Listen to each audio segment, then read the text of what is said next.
Hey, what's up?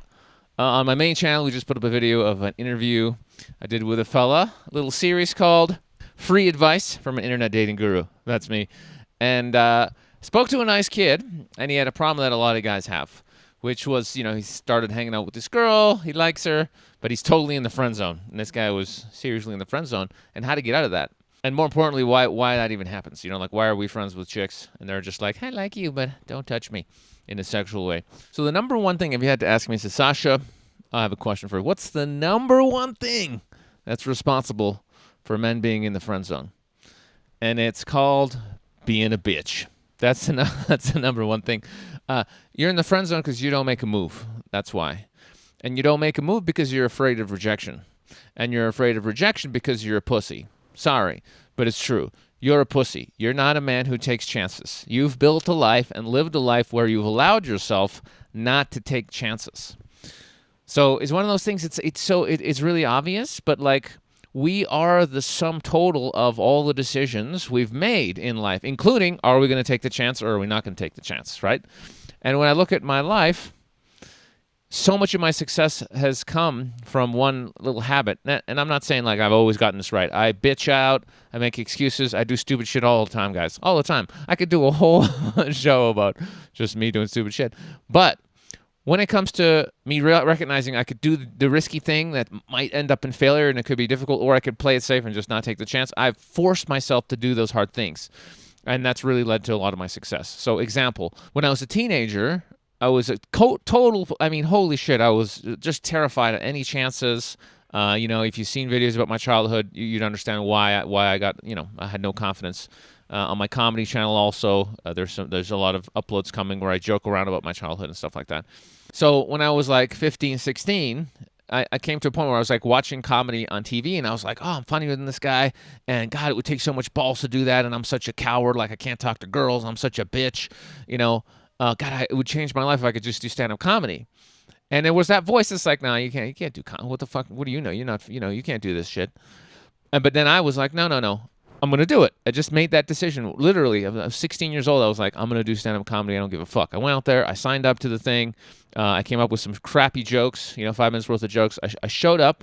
And I did it. I was shaking. I was scared. I had ink. Like, I wrote my jokes on my hand. There was ink dribbling down my hand. People were laughing.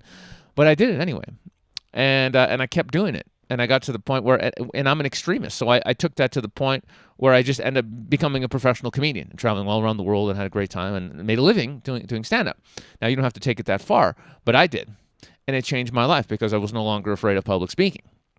And even after 4, 5, 6, 7, 8 years of doing stand-up comedy, I was still crappy with women, and I had a decision. Am I really going to go and try and get good at like going to clubs and doing all that stupid shit and buying chicks booze, or like, am I going to try and get rich to attract some chick? Or am I just going to get over my fear of rejection and just go out there and hit on chicks, like on the street? And I literally thought about it. I was like, I'm just going to go on the street. And I was like, no, you can't do that. People are going to judge you. People are going to, you can't do it. Girls are going to call you a loser. People are going to think you're weird. And I just sat there and I was like, yeah, but if I do it, I'm going to feel awesome. And I'm going to not be a bitch, and it's going to change my life. So I just went and did it. Guess what? I'm an extremist. It turned into me becoming a YouTube Z minus celebrity, going around the world, teaching guys courses and helping, hundreds or thousands of guys hook up with girls in a natural and fun, authentic way without being a douche. Apparently, Vimeo thinks I'm a douche. They just shut me down. But I think I was non-douchey. So again, it was a simple decision. Do I take the easy route and do what most people do? And by the way, most guys, what do? They don't even go to the fucking clubs. The guys who are still trying and are clueless go to the clubs. Most guys just quit. They just quit. They're married some mediocre girl or some fat chick, or they don't even care about, or they'll just quit, or they'll completely. They'll just masturbate to porn. A lot of guys just masturbate to porn. That's the truth. There's Fly just loves me. But that's not me. I didn't make that decision. I'm gonna have to kill this fly on camera, and I don't want to because I'm a pacifist, and I literally only kill mosquitoes. But this guy, he might have to die. So it was this one decision. So here's the thing you got to ask yourself. If you right now are in a position where you're in a friend zone with some chick, and that's the reason, and the reason is that you can't take the chance, you're too afraid to take the chance, it's because you've already become the guy who doesn't take chances. So other people will give you like little techniques and tricks, like, you're going to do this and this and this and this. And like I said in the other video, you can go and be straight up with the girl and tell her that. But the problem is, if you are a guy who doesn't take chances and you're weak, and she senses that, she's not going to be attracted to you, and she's going to say no. Okay, so this is the number one thing, and this is why my videos aren't as popular as they could be if I was giving you the certain other advice. But it's the truth, and the truth is, the shortcuts don't work. It's the long game that matters. It's who you become. It's working on yourself to actually become the man that you need to be to do the things that you want to do in life, including attract amazing women or start that business or have whatever lifestyle you want to. Who do you have to become, right?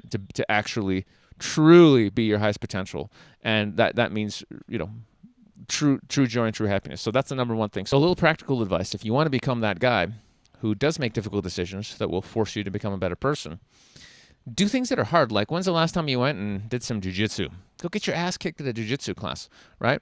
Or go and like volunteer to do some like hard ass fucking labor or something actually difficult that you don't want to do, that you're like, oh my God, that's going to be hard. Just do anything. So go jump out of a freaking plane. Do bungee jumping. I don't know. Finish high school. Maybe that's hard for you. It's hard for me. The thing that I've been teaching for years is social freedom, and having guys push their social boundaries, because it's a way where you can really challenge yourself and challenge your ego without actually getting killed by jumping. Like, you don't have to do something actually dangerous. For the ego, it feels like it's under attack if you put yourself in a situation where people think you're a dick. So for me, that's my recommendation always. I have a free book about that called My Social Freedom Secret. I'll put the link below for that. But anything you can do in life where you push your boundaries, anything that's uncomfortable, and we're all different, right? For one person, uncomfortable might be like having a spider walk up their arm. That might be really uncomfortable for you if you're terrified of spiders. For someone else, just walking up to strangers and saying, hey, I love you, to like 20 strangers on the street, that might be really uncomfortable. So what is it that really makes you uncomfortable? Go out and do it consistently and push your boundaries. If you're afraid of water, well, just go and fucking swim.